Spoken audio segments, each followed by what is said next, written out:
चलो बच्चों, बात करते हैं आज हम लोग plane progressive harmonic wave. Heading लिखिएगा, plane progressive harmonic wave. Plane progressive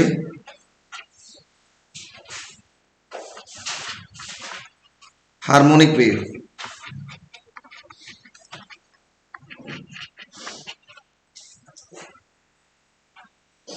progressive wave क्या था, मैंने आपको बताया था, अगर कोई वेव एक पॉइंट से दूसरे पॉइंट तक ट्रेवल कर रही है, ऐसे वेव को हम क्या बोल रहे हैं? हाँ, प्रोग्रेसिव वेव। अगर वो सिंपल हार्मोनिकली ऑक्सिलेट करते हुए एक पॉइंट से दूसरे पॉइंट तक पहुंच रही है, तो ऐसे वेव को हम क्या बोलते हैं? Plane progressive harmonic wave. Simple harmonically में तो समझ रहे हो। अब ऐसे ऐसे ऐसे ऐसे वेव करते हुए एक पॉइंट से दूसरे पॉइंट तक पहुंच रही है, तो ऐसे वेव को हम क्या बोलेंगे? Plane progressive harmonic wave. तो लिख लो फटाफट, if during the propagation of a wave, if during the propagation of a wave through a medium, if during the propagation of a wave through a medium, comma, the particles of medium vibrate, the particles of medium vibrate simple harmonically, so medium vibrate simple harmonically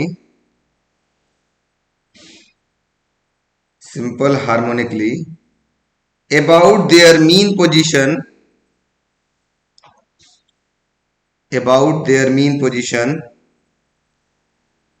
then the wave is said to be,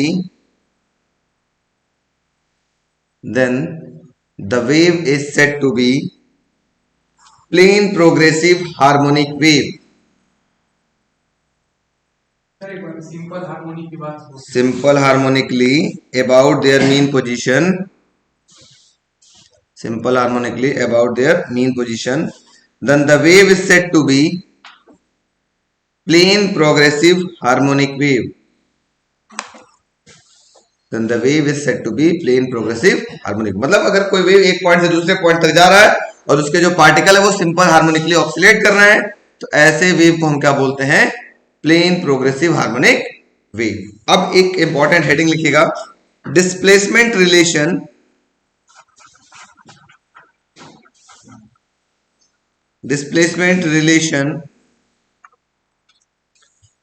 for a progressive harmonic wave, for a progressive harmonic wave,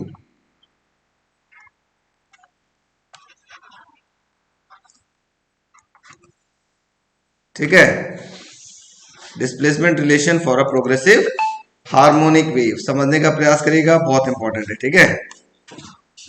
आइए देखते हैं हम लोग ये क्या होता है। बच्चों इसको समझने का प्रयास करिएगा, बहुत इंपॉर्टेंट है, मैं पहले बता दे रहा हूं, आपके एग्जाम में पूछे जाते हैं। तो सपोज करिए हमारे पास एक वेव है,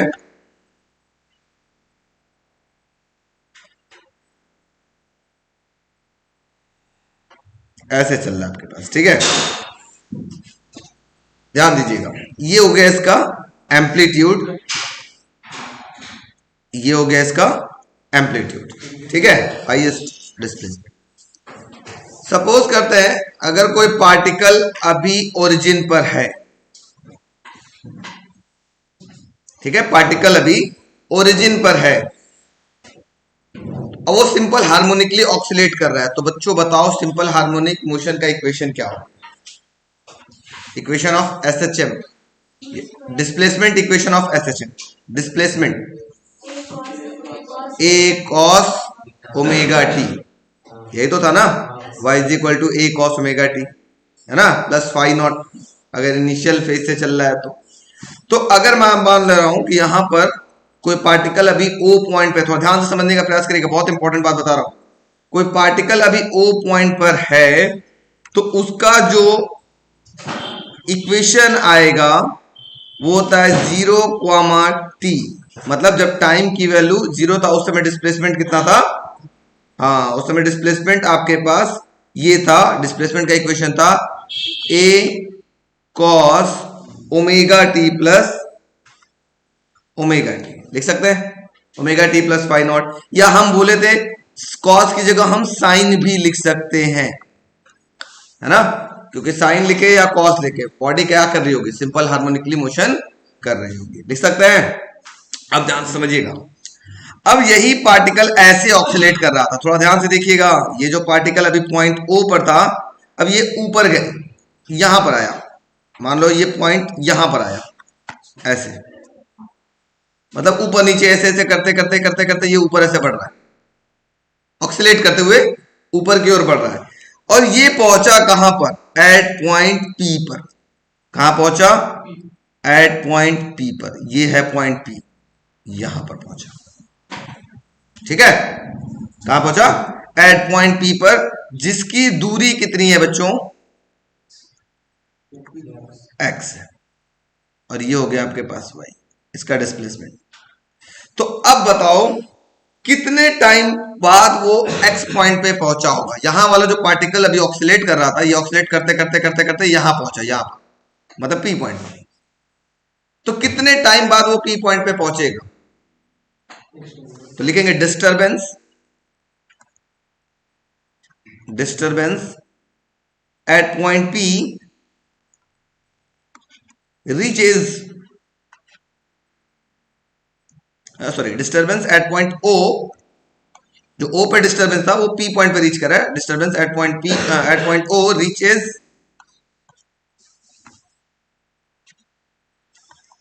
to point P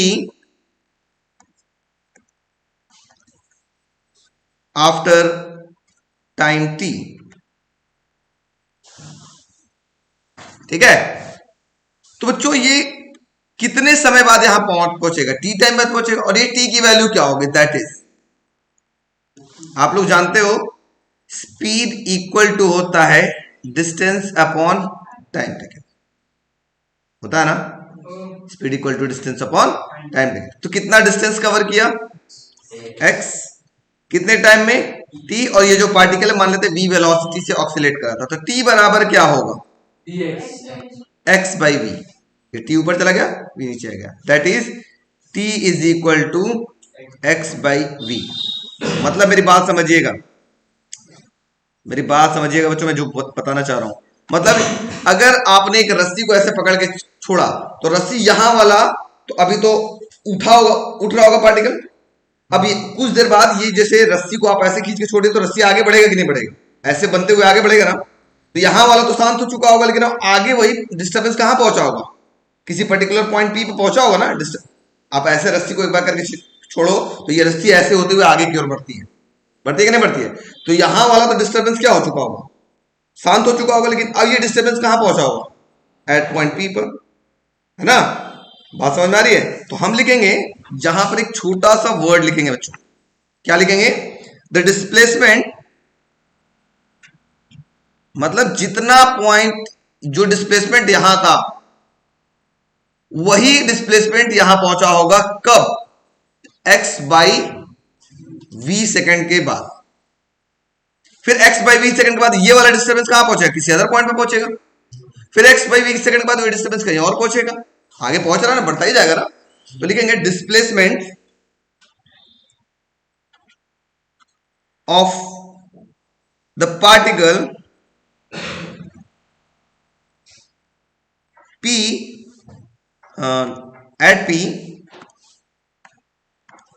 at P at any instant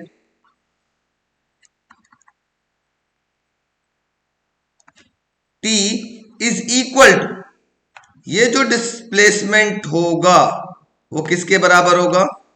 is equal to, लिखेंगे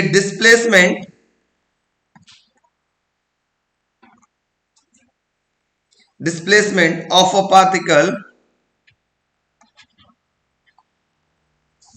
at O at a time x t minus x by v। ये इंपॉर्टेंट चीज है, ध्यान समझने का प्रयास करिएगा। यही लाइन का खेल है सारा का सारा, ठीक है। ये लाइन समझने का थोड़ा सा प्रयास करिएगा, समझ में आ जाएगा। मैं कोशिश करता हूं समझाने के लिए।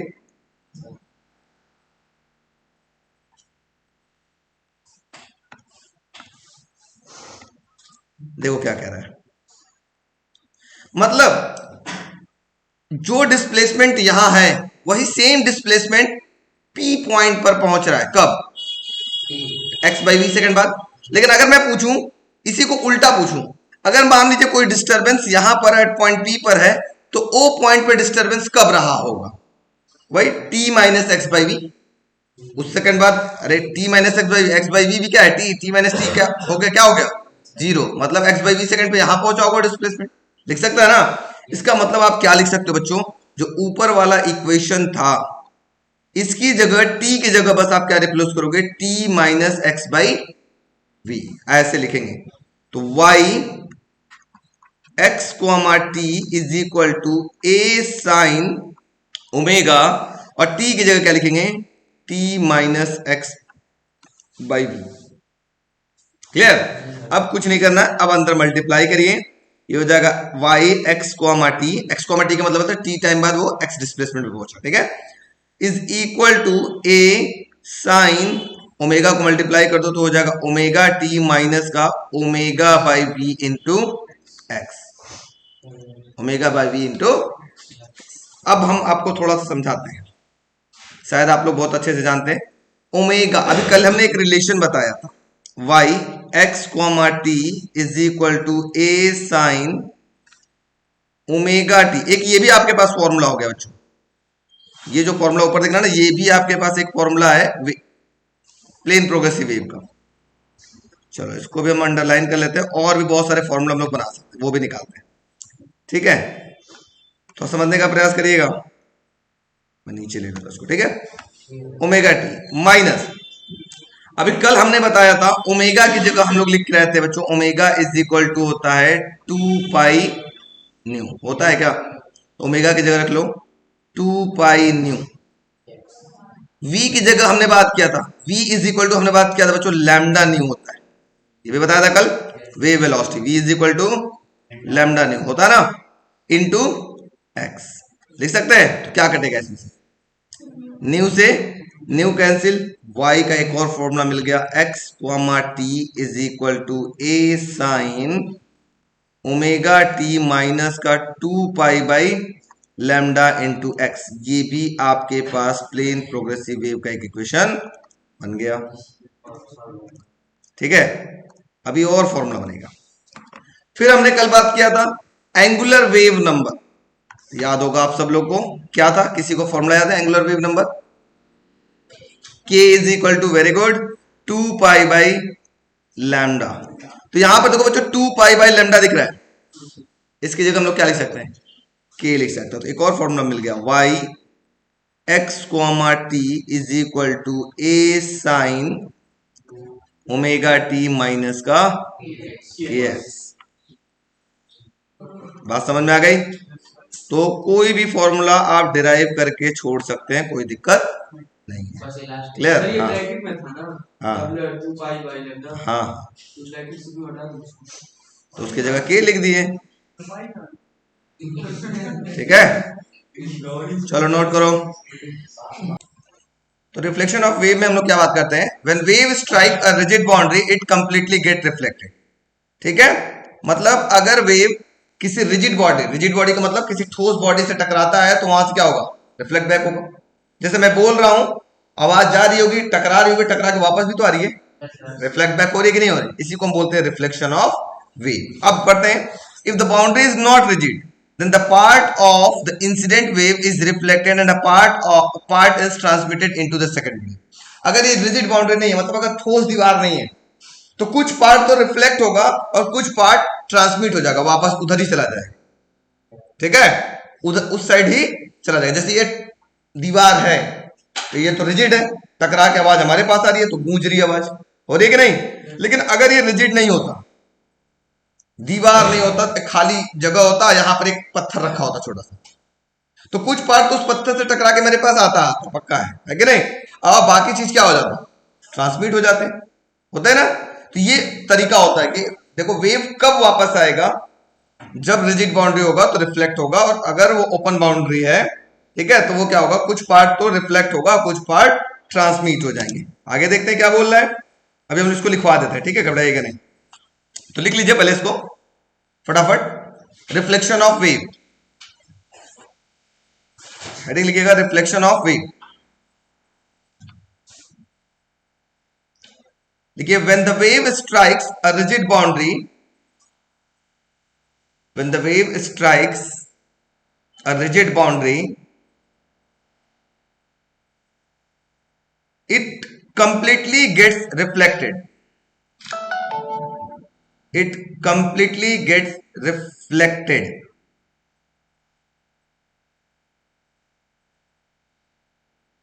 नीचे नोट लिख लीजिएगा, if the boundary is not rigid, note पे लिख लीजिएगा, if the boundary is not rigid, then the part of incident wave, then the part of incident wave is reflected, and a part of incident wave is reflected, and a part is transmitted, and a part is transmitted into the second medium, and a part is transmitted into the second medium। ठीक है, चलिए थोड़ा सा और आगे बढ़ते हैं हम लोग रिफ्लेक्शन ऑफ वेव के अंदर। एग्जांपल के तौर पर देखते हैं, जैसे देखिए,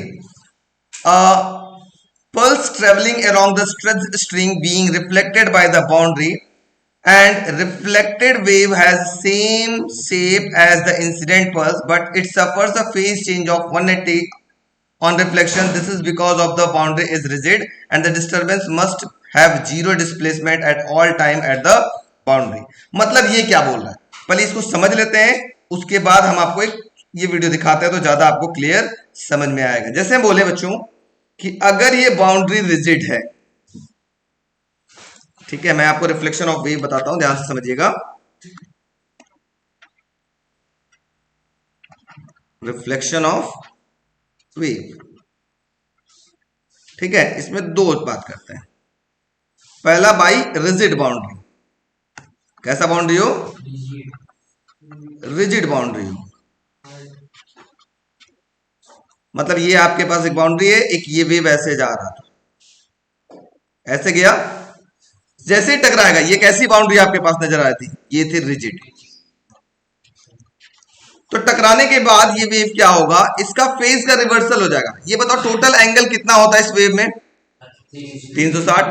ये आधा एंगल कितना होगा, पाई, 180 डिग्री। ठीक है, तो टकरा करके ये वेव क्या होगा बच्चों, देखो ये टकरा करके ये वेव ऐसे आएगा।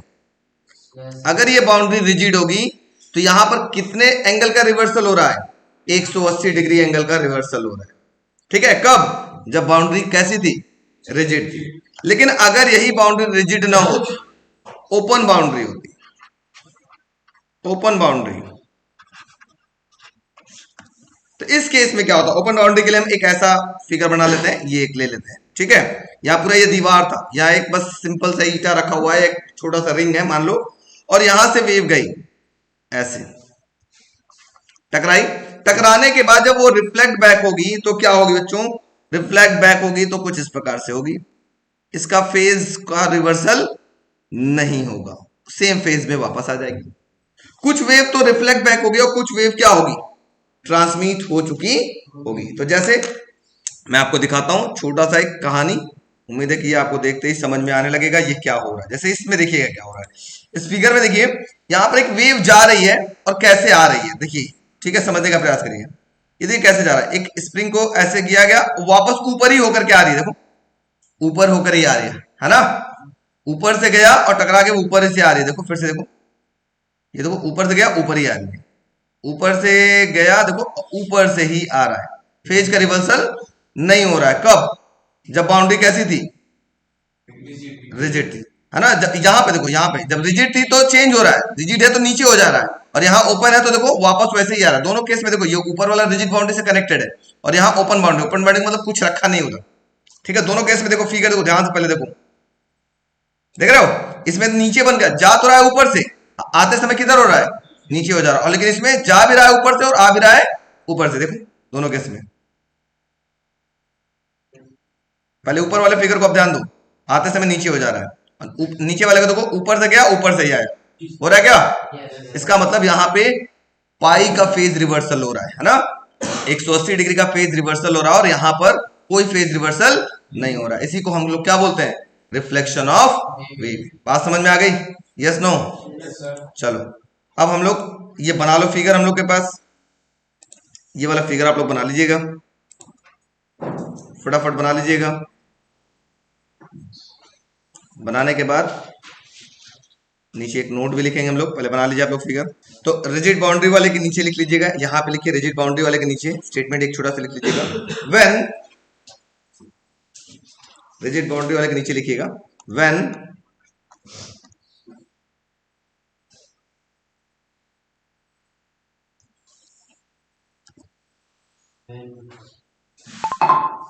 when a traveling wave is reflected from a rigid boundary, then it is reflected back with a phase reversal of pi radian.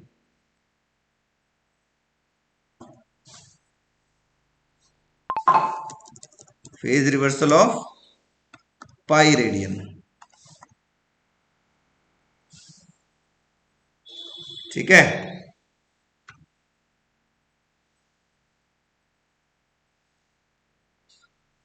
when a traveling wave is reflected from a rigid boundary, then it is reflected back with a phase reversal of pi radian. इसके अंदर लिख लीजिएगा,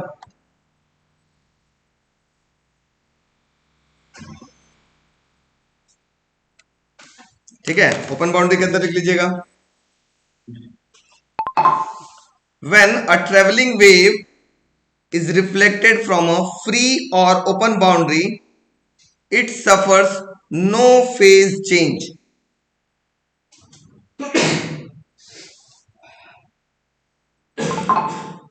When a traveling wave is reflected from a free or open boundary, it suffers no phase change. इसमें कोई phase का change नहीं होता है। ये इंपॉर्टेंट नोट है, याद रखिएगा।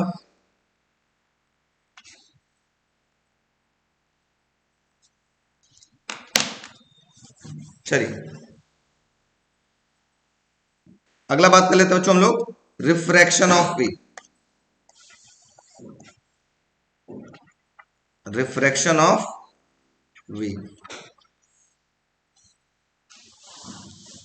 रिफ्रैक्शन ऑफ वेव ध्यान से समझने का प्रयास करेगा। इस केस में क्या होगा, ध्यान दीजिएगा, समझ में आ जाएगा। तो आप लोग जानते हो रिफ्रैक्शन में मीडियम चेंज होती है, पढ़ा था ना? तो हम यहाँ पे दो तरीके का धागा ले लेते हैं, एक पतला एक मोटा। जो पतला होगा उसको रेयर मीडियम बोल लेते हैं, जो मोटा होगा उसको डेंसर मीडियम बोल लेते हैं, ऐसा अपने हिसाब से मान लेते हैं, ठीक है? ऐसा कुछ कहना नहीं है, मान लेते हैं दो तरीके का धागा हमारे पास है। एक ये हो गया जो ऐसे वेव जाती, पहला केस हम बात करते हैं, ठीक है? ये पतला धागा था, ठीक, इससे एक मोटा धागा अटैच था लाइक दिस, ये वेव इधर जा रही थी, ठीक है? मोटा था, दिख रहा है? से टकराई, टकराने के बाद क्या होगा, आफ्टर रिफ्लेक्शन क्या होगा बच्चों, जल्दी बताओ। अब मुझे ये बताओ, ये इसके लिए किस तरह से बिहेव करेगा? ये पतले वाले धागे के लिए ये ओपन बाउंड्री की तरह से बिहेव करेगा या क्लोज बाउंड्री की तरह से बिहेव करेगा? रिजिड की तरह बिहेव करेगा ना, क्योंकि पतले के अपेक्षा ये इसकी मास क्या है, ज्यादा है, तो एक रिजिड बाउंड्री की तरह से बिहेव करेगा। और अगर रिजिड बाउंड्री से वेव ऊपर टकराती थी तो क्या होता था बच्चों? रिफ्लेक्ट होता था नीचे, फेज रिवर्स होकर के आता था ना। जो और रिफ्रैक्शन में कभी भी फेज का रिवर्सल नहीं होता, रिफ्रैक्शन में, ठीक है? आप ध्यान से देखो क्या हो रहा है, यहाँ पे दो दो केस होगा, यहाँ रिफ्लेक्शन और रिफ्रैक्शन दोनों होगा। सबसे पहले क्या होगा, देखो पहले तो ये होगा बच्चों, ये जो पतला वाला वेव था, ये इसके अंदर फेज का तो रिवर्सल होगा। क्यों होगा? क्योंकि रिफ्लेक्ट हो रहा होगा, और ये किस तरह बाउंड्री से बिहेव कर रहा है, रिजिड बाउंड्री तरह से। लेकिन जब रिफ्रैक्शन हो रहा होगा, मतलब दूसरे वाले हम तार के अंदर बात करें, इसके अंदर फेज का रिवर्सल नहीं आएगा, नहीं होगा, मतलब ये ऊपर आया था तो आफ्टर रिफ्लेक्शन ये ऊपर से ही ऐसे चला जाएगा, ऐसे। मेरी बात समझ में आई? ये यहां रिफ्लेक्शन हो रहा है, रिफ्लेक्शन में फेज का रिवर्सल होगा। अब रिफ्लेक्शन के लिए क्या चेक करते हैं, ओपन बाउंड्री है कि क्लोज बाउंड्री या रिजिड बाउंड्री, है ना। अब अगर इसी में दूसरा फिगर बना लें, आप को आसानी से समझ जाओगे, अब आसानी से समझ जाओगे। अब एक और फिगर बना लेते हैं, देखो आप लोग बताना, ठीक है। अब मैं क्या करता हूं, मोटा वाले धागे को आगे लेता हूं, ऐसे एक वेव जा रही है। याद रखना रिफ्रैक्शन में कोई फेज का रिवर्सल नहीं हुआ। देखो यहाँ पे रिफ्रैक्शन हो रहा है, ये ब्लू वाली ऐसी आ रही थी, तो रिफ्रैक्शन होने के बाद भी उसी वैसे ही चली गई, फेज का रिवर्सल हुआ क्या, नहीं हुआ। अब यहां पर एक पतला धागा कनेक्ट कर लेते हैं, ये ऐसे। अब बताओ पतला धागा इस मोटे धागे वाले के लिए किस तरीके की बाउंड्री की तरह से काम करेगा, ओपन बाउंड्री की तरह काम करेगा। ओपन बाउंड्री में फेज का रिवर्सल होता है कि नहीं, नहीं होता है, मतलब टकरा करके उसी तरीके से आएगा। और देखो क्या होगा इसका मतलब, इसका मतलब कुछ ऐसा होगा, ये वेव ग्रीन वाला टकराने के बाद ऐसे ही आ जाएगा। और जो रिफ्रैक्शन हो रहा है, रिफ्रैक्शन में तो हम लोग जानते हैं ऑलरेडी क्या होता है, फेज का रिवर्सल होता ही नहीं है, ये ऐसे चला जाएगा। बात समझ में आएगी नहीं आएगी, कैसे हुआ, ठीक है, फिगर क्लियर हो गई। बहुत सिंपल था। यहां पे क्या हो रहा है, यहां पर हो रहा है रिफ्लेक्शन, और यहां क्या हो रहा है, रिफ्रैक्शन। और रिफ्रैक्शन में कोई फेज का रिवर्सल नहीं होता है, सिर्फ कहां होता है, रिफ्लेक्शन में, वो भी रिजिड बाउंड्री से टकराएगा तब। तो जैसे देखो ये यहाँ पे ये टकराया रिजिड बाउंड्री से, तो यहाँ ये रिफ्लेक्ट होगा, तो रिफ्लेक्ट होगा तो फेज का रिवर्सल हो गया। लेकिन यहाँ रिफ्रैक्ट हो रहा है, तो रिफ्रैक्शन में कोई फेज का रिवर्सल नहीं होता। अब यहाँ पे भी देखो रिफ्लेक्शन होगा, ये रिफ्लेक्शन होगा, मीडियम चेंज होगा, तो रिफ्लेक्शन रिफ्लेक्शन में जिस फेज में आया था उसी फेज में निकल रहा है। लेकिन ये वाला रिफ्लेक्ट कर रहा है, ग्रीन वाला टकरा के वापस ग्रीन वाला आ रहा है, ये रिफ्लेक्ट कर रहा है। लेकिन ओपन बाउंड्री, और ओपन बाउंड्री होने की वजह से क्या होगा, सेम फेज में वो क्या होगा, रिफ्लेक्ट कर जाएगा। बात समझ में आ गई। चलो नोट लिख लो पहले, रिफ्लेक्शन ऑफ वेव के अंदर पहले लिख लो, उसके बाद figure banana. A wave suffers no phase change. A wave suffers no phase change during its refraction, during its refraction from one medium to another medium, from one medium to another medium। और figure बना लो आप लोग refraction of wave में, ये दोनों figure.